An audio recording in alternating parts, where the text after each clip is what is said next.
falando para o Agostinho e para o Zé Pedro, né? A gente está no último encontro do primeiro semestre.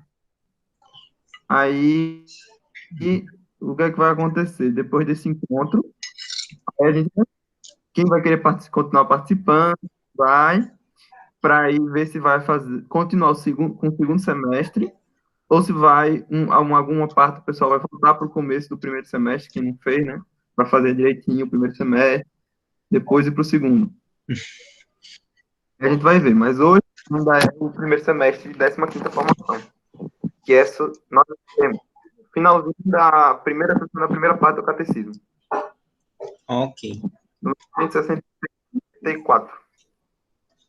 Aí tem 3 perguntinhas, então tá bem tranquilo hoje, só 3 perguntas para a gente tentar responder. Alguém teve a oportunidade de ler o material antes? Eu já dei uma lidinha, assim, antes, né? Antes, assim, eu venho lendo um pouco o catecismo.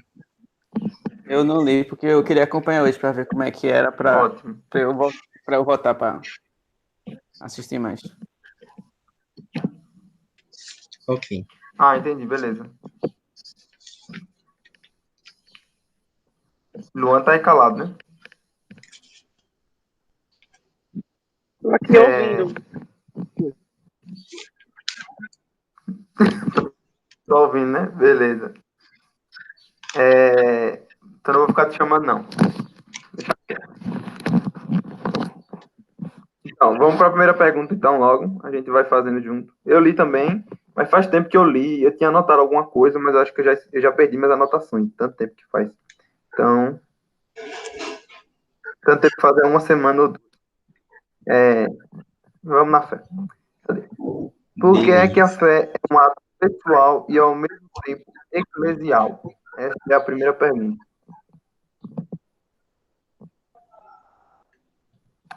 Então, vou tentar responder aqui, né? A resposta... A primeira pergunta está nos primeiros parágrafos, né? Ele começa: a fé é um ato pessoal, uma resposta livre do homem à proposta de Deus que se revela. Mas não é um ato isolado. Ninguém pode acreditar sozinho. Tal como ninguém pode viver só. Ninguém se deu a fé a si mesmo, como ninguém a si mesmo se deu a vida. Foi de outrem que o crente recebeu a fé, a outrem a deve transmitir. O nosso modo Jesus e aos homens impede-nos a falar aos outros da nossa fé. Cada crente é assim um elo na grande cadeia dos crentes. Não posso crer sem ser amparado pela fé. E pela minha fé contribuo também para amparar os outros na fé. Então, a resposta para essa pergunta eu formularia basicamente assim, né? Primeiro, pessoal, porque a fé é uma adesão da vontade e cada um só pode, no certo sentido, aderir por si próprio, né? Ninguém pode crer pelo outro. Então, é um ato pessoal da minha própria vontade, da vontade de cada um, de aderir às verdades reveladas por Deus. Agora, ao mesmo tempo, é um ato eclesial. Por quê? Porque essa fé que a gente adere é uma fé comum, a fé da igreja toda. E a gente tem que receber essa fé de outros, né? A gente não tem como descobrir a fé sozinho, não dá, né? A gente tem que receber de outros, mesmo que seja de um livro ou de alguém na internet, mesmo que não seja assim, uma coisa tão pessoal, assim, física, mas tem que ser de outro, né? Não tem como vir do nada, né? E a gente também tem esse dever do apostolado, né? De passar para os outros a fé que a gente recebeu. É muito isso aqui também, me lembra muito esses grupos de formação, ou seja, é um lugar onde a gente recebe a fé da igreja, né, através do catecismo, tenta passar para os outros, a gente lê, tenta comentar um pouco, dizer o que a gente entendeu, e também recebe dos outros, né, os outros também leram e também vão dizer alguma coisa sobre o que entenderam e tudo mais.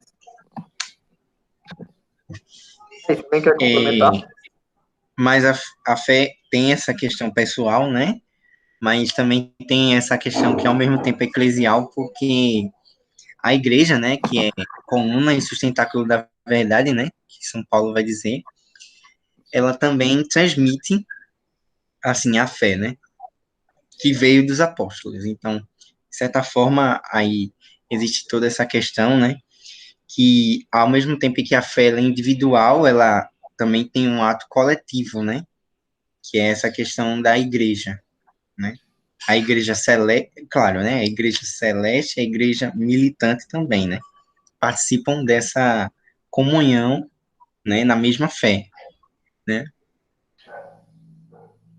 Professada num só batismo, num só Deus, né? Então, tem essa conotação, né?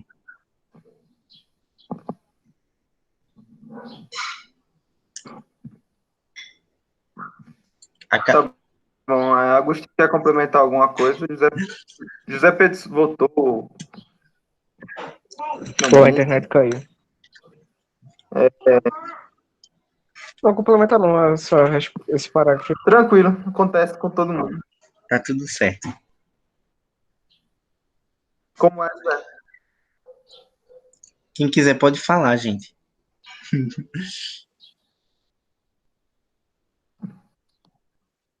Então vamos lá, vamos pro próximo, né? Giovanni, responde aí. Por que é que as fórmulas da fé são Porque as importantes? fórmulas da fé, Onde é que tá a resposta para isso? Isso. Eu já achei aqui a resposta, mas vai lá. ok, deixa eu ver aqui. Bom, a gente sabe que a fé católica não é feita de fórmulas, né? A fé católica, né? Ela é bom ler, né? O parágrafo 170, né? Não cremos em fórmulas, né? Mas nas realidades que elas expressam e a fé que nos transmite tocar. O ato de fé do crente não para num enunciado, mas chega até a realidade enunciada. Todavia, temos acesso a essas realidades com auxílio das formulações da fé. Estas permitem expressar e transmitir a fé e celebrá-la na comunidade, assimilá-la e vivê-la cada vez mais. É importante também, né, frisar, né, que a fé, né, transmitida por Jesus aos apóstolos, dos apóstolos aos bispos, aos presbíteros, né, nessa sucessão apostólica, né, e transmitida pela mãe igreja, então tem uma conotação aí também de que a fé, ela também tem um ato divino, né? Então, quando Pedro vai lá dizer na profissão de fé dele, né? Tu és Cristo, o Filho do Deus vivo, né? De certa forma, há uma interferência do Espírito Santo na profissão de fé, né? Então, de certa forma, não é só uma fórmula transmitida, né? Claro que as orações, elas nos ajudam a professar essa fé, mas, de certa forma, a fé, ela também tem esse ato que é também um ato divino, né? Um ato de santificação, né? Então, também tem um ato de interferência de Deus na profissão de fé, né? Que, ao mesmo tempo, quando você entra em comunhão com Deus, você entra em comunhão também com a igreja, e entra em comunhão, e aí você professa a fé, né? Justamente nesse inteirinho, né? Eu acho que é mais ou menos isso. Não sei se eu respondi corretamente. Lucas? Também assim, as fórmulas de fé, elas indicam uma realidade, né? Por exemplo, quando a gente diz que cremos que nosso Senhor Jesus Cristo tem duas naturezas, uma humana e outra divina. A gente não crê na fórmula, nessa fórmula que como é que chama? Nosso Senhor tem duas naturezas, uma humana e outra divina. Mas a gente crê na realidade. Qual é a realidade? Nosso Senhor tem realmente duas naturezas, humana e uma divina, e a gente acredita nesse fato. Ou seja, a fé é como a verdade, é uma correspondência entre o que está na minha cabeça, entre o que eu creio e uma realidade. Não simplesmente entre a minha cabeça, entre o que eu creio e o que está escrito por exemplo, numa profissão de fé, numa declaração da igreja, né? Primeiro uma correspondência entre o que está na minha mente e o que está na realidade, né? Então a gente crê nos fatos que essas fórmulas exprimem. Agora, as fórmulas são necessárias. Por que são necessárias, né? Porque senão a gente simplesmente não consegue. Ele dá uma listinha, né? A gente não consegue exprimir. Não sei se alguém perguntar, no que você crê? Você vai dizer, não, eu creio em alguma coisa aí que não dá para falar, mas é a realidade. Não dá, né? Não tem condição. Você tem que exprimir isso de alguma forma. Como é que você exprime? Você vai exprimir. Olha, eu creio que nosso Senhor é Deus e homem. Ele tem duas naturezas, uma humana e outra divina. Então aí você exprimiu. Também transmitir, ou seja, se você tiver passar a fé para uma outra pessoa, se você nunca disser isso para ela, que nosso Senhor tem duas naturezas, uma e outra divina, ela nunca vai ter fé. Porque ela simplesmente não vai ter como criar da própria cabeça dela essa ideia de que o nosso Senhor tem duas naturezas, uma humana e outra divina, né? Claro, tá, tem até uma possibilidade, mas alguma coisa você vai ter que dizer. Uma coisa você vai ter que dizer que ele é Deus, dizer que ele é homem, e ele vai juntar as duas coisas e vai entender que ele é Deus e homem. Pronto. Né? Mas sem dizer nada nunca vai chegar. Até porque, Pode falar. até porque a própria fórmula foi criada pelo próprio Deus, né? Através dos primeiros profetas que exprimiram a palavra no Antigo Testamento. Então, se ele não se fez conhecer pelas palavras, não tinha como se exprimir o conhecimento dele, né? Para outras gerações. Sim. As Sagradas Escrituras estão abundantes de fórmulas, né? Que a gente, por exemplo, o credo, eu ia falar agora do credo, né? É cheio de pedacinhos das Sagradas Escrituras. Também porque Deus se revelou também através de palavras. Né? Claro que, assim, a gente sabe que Deus se revelou através de palavras, e viva voz e escritas, né? Vale ressaltar isso, né?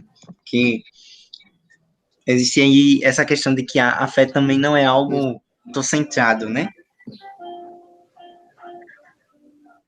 A fé, ela é uma profissão e ela é um meio de justificação, né? Também. Não é algo que Esse negócio das formas, eu acho me interessante. justifica, Isso. né? E aí, É algo que eu vou me justificando. É diferente a conotação, né? Só fazendo... peraí, 3 pessoas falando ao mesmo tempo. Eita. Vai, José Pedro. Peraí, 3 pessoas falando ao mesmo tempo. José Pedro, termina aí. É importante esse negócio da forma porque é uma exigência da própria natureza humana, né? Da linguagem humana, que transforma em signos orais a realidade. E a forma é exatamente isso, né? Transforma a realidade das coisas que cremos em formas linguísticas. Tá certo, mano. Isso aí. Vale destacar que, assim, existe uma Até crítica mais. muito grande dos protestantes com a gente, que é católico, né? Porque a gente meio que também, a gente reproduz as fórmulas, né? As nossas orações, elas são também, boa parte, fórmulas escritas. E aí, o que acontece? Existe essa crítica, né, que, vocês rezam repetido. Só que, na realidade, isso não é proibido, né? Segundo as escrituras, é proibida a verborragia, ou seja, você falar em voz alta, exaltando-se, né?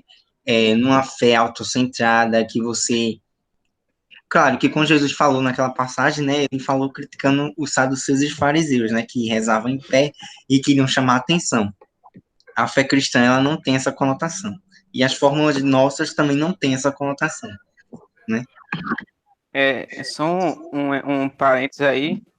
Eu diria que ela pode até ter, porque são 2 pontos. Se você reza apenas por falar, você não vai estar alcançando nada. Mas se você reza em busca de alguma coisa com alguma intenção, é aí que ela vai se tornar verdadeira. Porque senão pode ser apenas palavras ao vento, entendeu? A mesma coisa, alguém pode estar orando sem ser uma fórmula escrita, sem nenhuma intenção, não valer de nada, como alguém que pode estar rezando Ave Maria com uma intenção verdadeiramente genuína, que pode valer bastante. É a mesma chave de leitura que tem no versículo, quando Jesus disse, né? Vãs repetições, ou seja, repetições vãs.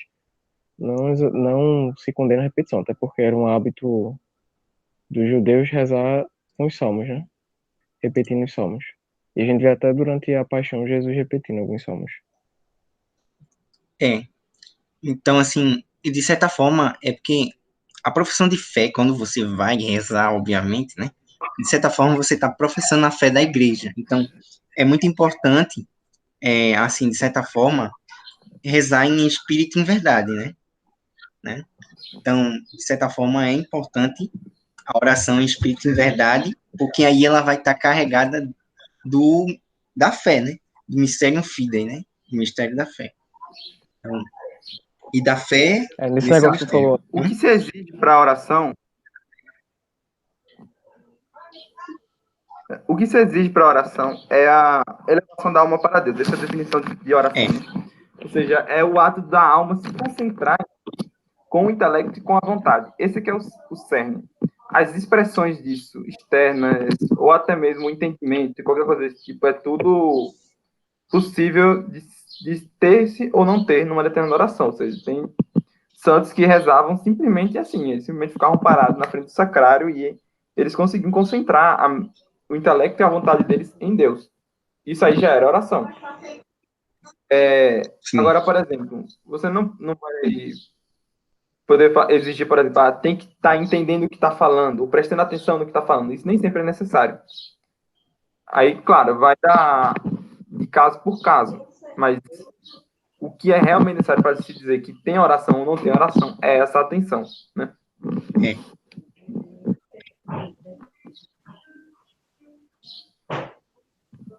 É a concentração. Isso. Pronto. Então, José Pedro, tu leu? Que o Agostinho disse que não leu, mas tu leu, né? eu li semana passada. Nem me lembro mais. Eita. Mas tu consegue responder a última pergunta? A fé da igreja é uma só? Abre aí o catecismo pra ver. Eu me lembro. Eu acho que tá por aqui, viu? Tem aqui uma só fé. É aqui.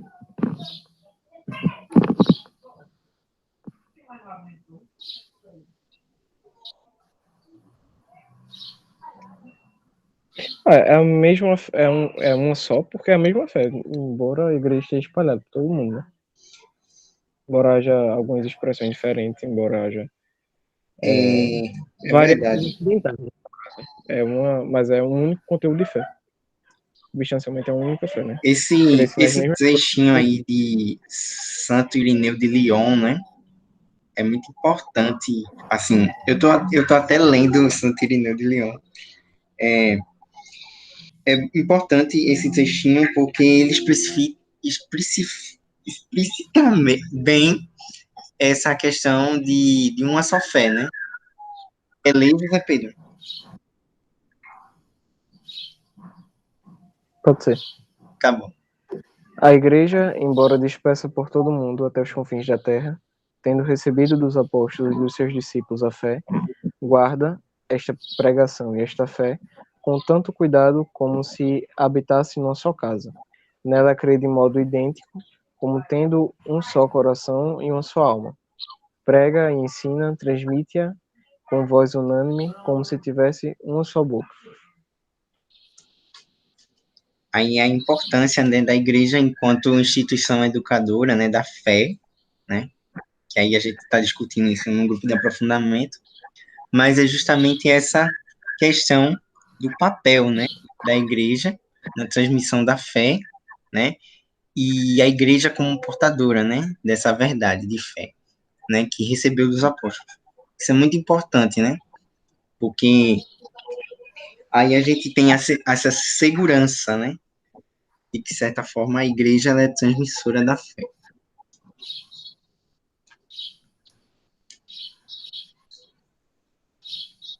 Quer falar, José Pedro? Não, Tá tá. bom. Tá bom. Lucas? Lucas? Os 3 pontos nós já acabamos, né? Tá. Foi rápido, até 2h30. Peraí. Se vocês também quiserem discutir, assim, Calma que eu essa vou questão, ó, conseguir. 194. A mensagem da igreja é... Oi, Eu tô vocês estão me escutando. ouvindo? Tem ainda outra citaçãozinha de Santo Irineu, né? De Leão, que fala que a mensagem da igreja é, portanto, verídica e sólida, pois ela mostra ao mundo um único caminho da salvação. Aí ele fala em seguida: esta fé que recebemos da igreja, nós guardamos cuidadosamente, pois sem cessar, sob a ação do Espírito de Deus, como um depósito de grande valor contido em um vaso precioso. Ela rejuvenesce e faz rejuvenescer o próprio vaso que contém. Então, aí essa importância, né, da fé, da igreja, né, como um vaso, né? Ele coloca essa comparação, né, que é bem importante.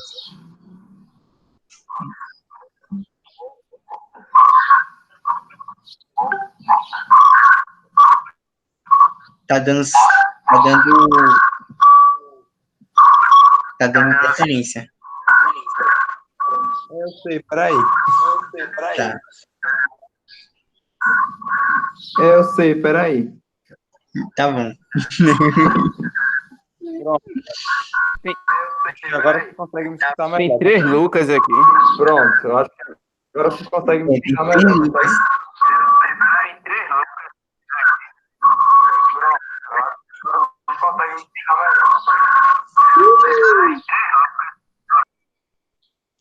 Consegui. Aí, pronto. Estão me ouvindo agora? Eu tava falando. Sim, sim, sim. Estão me ouvindo? Peraí, então, Sim, ótimo. Tá, obrigado. É porque eu sim. falei aqui, parece que ninguém me ouviu, aí eu entrei pelo celular porque o computador começa a travar depois de um tempinho, sabe?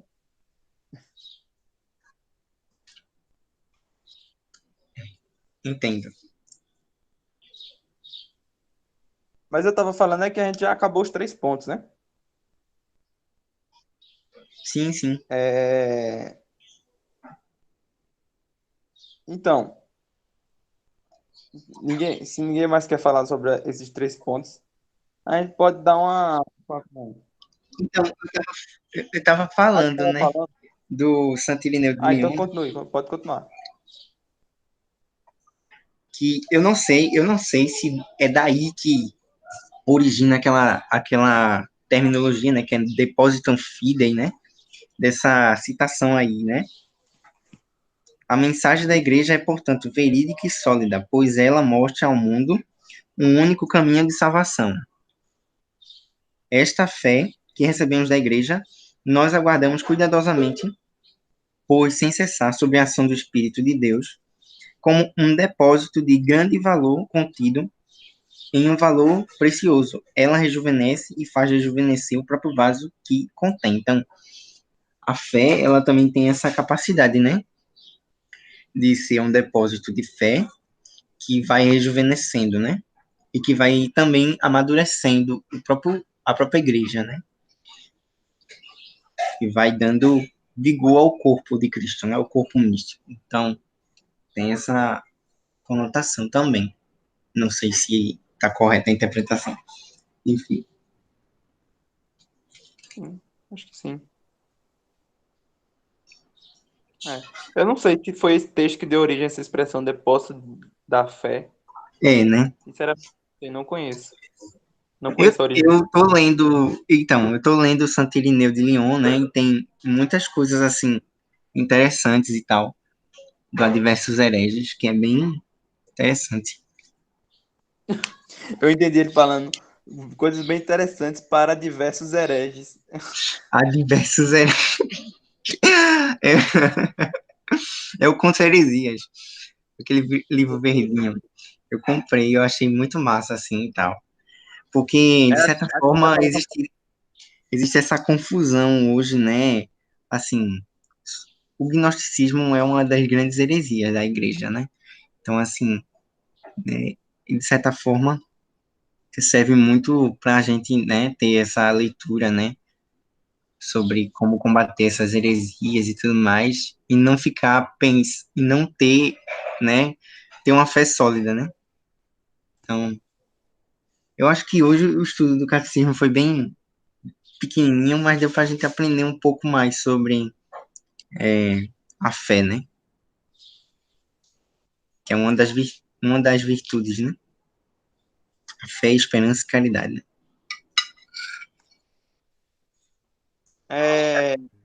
Sim, sim. Ó, uma coisa que eu podia fazer agora, que já acabou o assunto, era a gente fazer a escolha do nome, né? É verdade. Catecismo Romano de São Quais Pio. são as opções de vocês?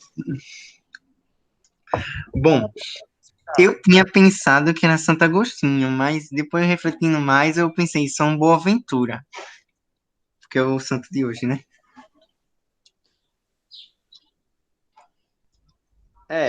Depende, né? Na forma ordinária, Uma boa aventura, não entendi. Porque eu pensei assim, não, o outro já não se chama Santo Tomás de Aquino, né? Aí eu pensei, mas São Boaventura era amigo de São Tomás. Aí eu disse, então bora botar, né? São Boaventura. Eu pensei nisso hoje. Eu não sei, acho que pode ter outro nome. Santa Catarina, eu só penso em doutor.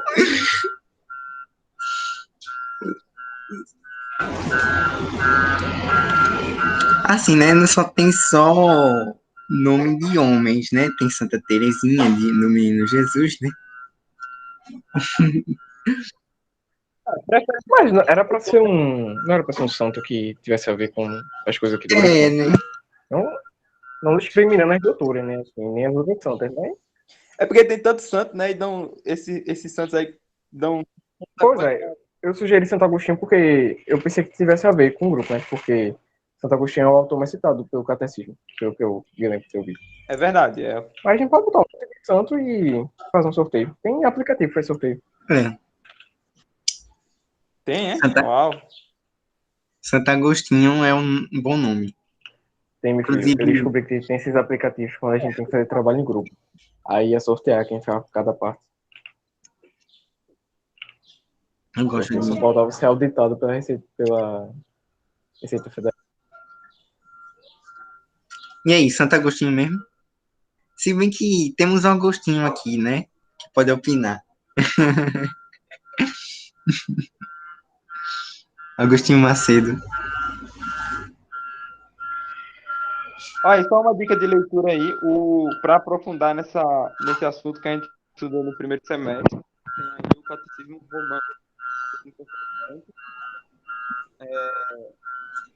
Lucas, eu acho que tá com a mão no microfone. Tomando o microfone, sério. Tá bom agora? Tá. Tá bom. Pronto. O Catecismo Romano aí. O capítulo primeiro, é sobre a fé. Eu acho que é bem curtinho. Deixa eu até ver aqui quanto é. É bem curtinho, 2 páginas, mas é bom. Ele vai dar como é que é o nome? Uma clarificada um pouco nessa questão da fé. Acho que ele aprofunda um pouquinho mais a fé em outra parte do catecismo. É bom mesmo. Eu já tinha dado uma olhada já nisso.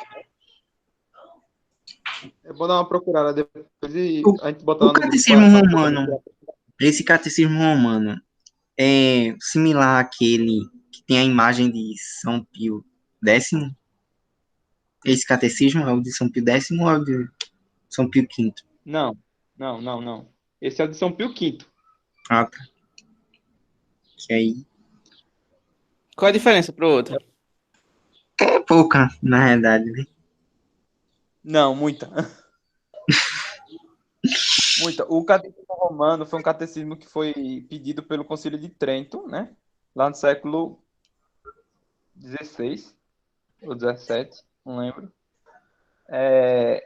Aí foi escrito lá por São Carlos Borromeu, esse pessoal todinho, e aí foi promulgado por São Pio V, né? E é dirigido aos párocos. E ele é assim, texto corrido, tá vendo? Texto corrido. Essas coisas que tem dividido é o pessoal que dividiu. O texto mesmo é um texto corrido. Já o Catecismo de São Pio X é um catecismo dirigido aos leigos. bem mais simples, bem mais elementar, e feito em formato de perguntas e respostas, agora no século XX, né? Muito mais recente. É. E o catecismo amarelinho é um catecismo novo também, que foi recente, né? Aí já foi pedido pelo Concílio Vaticano II e publicado com São João Paulo II. Né? É. Esse catecismo amarelinho, ele depois, é porque era para ter sido feito também um catecismo tipo de São Pio X, desse daqui, grandão, né? Só que aí aconteceu várias outras coisas e não aconteceu isso. E aí ficou esse amarelinho mesmo. Não, Que tem um não é catecismo de pequeno, né? perguntas e Eu acho que não, assim, né? o de São Pio X. Mas o que ficou mesmo foi um amarelinho, só amarelinho, né? Assim, claro, né? Existem os outros catecismos que ajudam a gente a ver que há uma similaridade entre os catecismos, né? Mas é porque a Não, igreja, olha, foi feito um catecismo similar ao de São Pio X, em formato de perguntas e respostas, sim, na época que o Papa Bento XVI estava na Congregação da Doutrina da Fé, né? Que é o compêndio do catecismo. há o compêndio. Estou abrindo aqui para você ver. Tem na internet também, Catecismo da Igreja Católica Compêndio. Ah, tem um compêndio. Ainda tem E mais, ele é mas todo baseado o compêndio, sendo que é em formato de perguntas e respostas. Mas vocês não precisam lê-lo. Por quê? Porque vocês já estão lendo sem saber, né? Pelo jeito. As perguntas todas que tem nesse manual foram tiradas daqui. Tá vendo? entendi. Aqui no manual aí tem as perguntas, tá vendo? Ó, no Ah, 32, de que maneira a entendi. igreja. Se eu botar aqui, ó, 32. De que maneira a fé da igreja é uma só? Ah, Pronto. entendi. Aí já vai vir aqui a referência do catecismo da amarelinho, onde é que tem a resposta, e vai dar uma resposta. Ah, entendi. Mas se bem que o catecismo, assim, porque esse catecismo amarelinho, né, ia se fazer uma espécie de compêndio cada diocese. Só que não foi feito. O que foi feito foi esse compêndio, né, feito pelo cardeal Ratzinger. Não, aí é outra coisa. Aí é o chamado catecismo local, que é uma recomendação. Ou seja, o catecismo amarelo, ele é um catecismo geral para todo mundo. E a ideia é que cada diocese ou cada nação faça um catecismo local, baseado no amarelo, para ser usado diretamente na catequese local. É, Infelizmente, muitas dioceses não fazem. Eu não sei quantas dioceses fizeram, quais são as que tem por aí, os catecismos locais que tem, não conheço. Sei que aqui no Brasil, aqui em Recife, eu acho que não tem, nem da a diocese. CNBB traduziu, né, na realidade, o catecismo amarelinho, né, parece. Não, mas então, aí, um trabalho é traduzir, o outro trabalho é, como é que chama? Adaptar. É uma coisa diferente, né? Não foi feita essa adaptação pela CNBB e nem pela Arquidiocese de Olinda e Recife. Então a gente tá sem catecismo local, por assim dizer, né? A gente usa diretamente o amarelo. É, o amarelinho. Tá aqui, ó, a assinatura de Raimundo Damasceno e Leonardo Steiner. Enfim. Isso aí. Então, em relação como é que é o nome? Ao nome, vai ficar com Agostinho mesmo, né? Tá bom. Vai ficar Santo Agostinho mesmo? Então pronto, fica. Fica com Agostinho. Tá certo. E aí, Tá no ótimo. caso, o grupo que for continuar para o segundo semestre, para fazer o segundo semestre do grupo, fica com o nome Santo Agostinho. O grupo que a gente formar para começar, se algum grupo for formar para vir do começo estudando, aí a gente dá outro nome, né? Aí o pessoal que entrar escolhe o nome, né? É. Ok.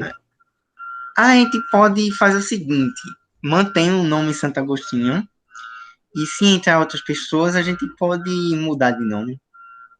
Ou Uhum. pedir a opinião das pessoas em relação ao nome. Sim, sim, sim.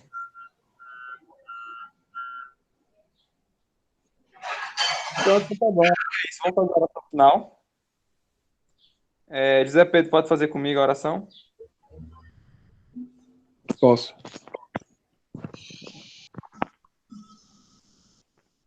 Cadê?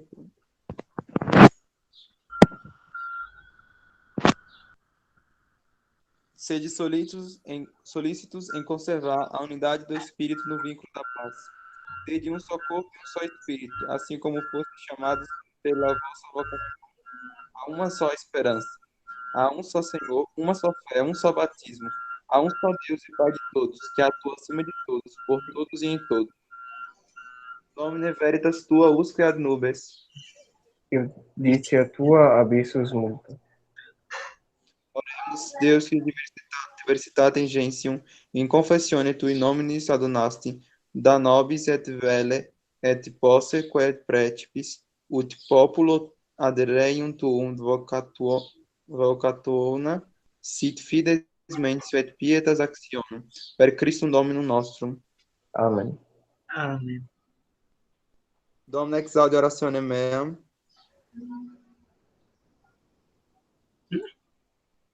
Et clamor meus ode te veniat. benedicamus Domino, Deo gratia. fidelium anime per misericordiam Dei resquiescent in pace. Amém. Amém. Pronto. Até mais, pessoal. Até. Tchau. Até, gente. Tá. O próximo encontro da semana que vem já vai ser do segundo semestre? Bem, vamos ver, né? Se vai surgir gente, se não vai surgir. Tá Peraí, bom. o próximo encontro da gente vai ser quando mesmo? O da quarta-feira. Ah, Da toda quarta-feira. quarta. Na próxima quarta-feira vai ter, então.